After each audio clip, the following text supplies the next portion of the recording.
I saw the movie when I was in high school for the first time, and it was real. It really stuck with me.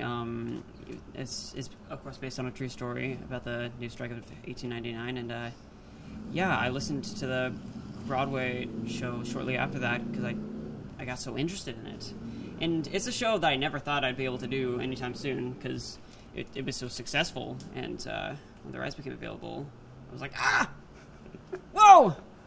And yeah, I'm actually leaving for Spain right after this show closes, and so as a final show, I couldn't have asked for a better experience. When the original movie came out, I thought it was a brilliant movie.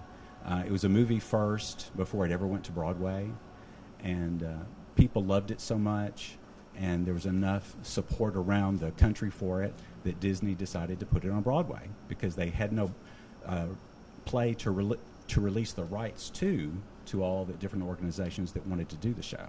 And so once the show became a Broadway hit as a musical, they actually had a script then that they could license out.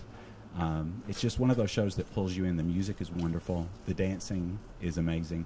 These are almost all kids doing this. So when you see a 10-year-old or a 15-year-old or whatever, these kids are that age. They're not 30-year-olds like some of them on Broadway playing 20-year-olds or 15-year-olds.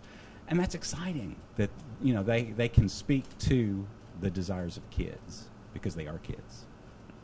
This show, the movie, is something that I actually grew up watching, and so I fell in love with it then. It was one of those first things when I was younger that I was like, oh, boys can sing and dance too, and that's okay.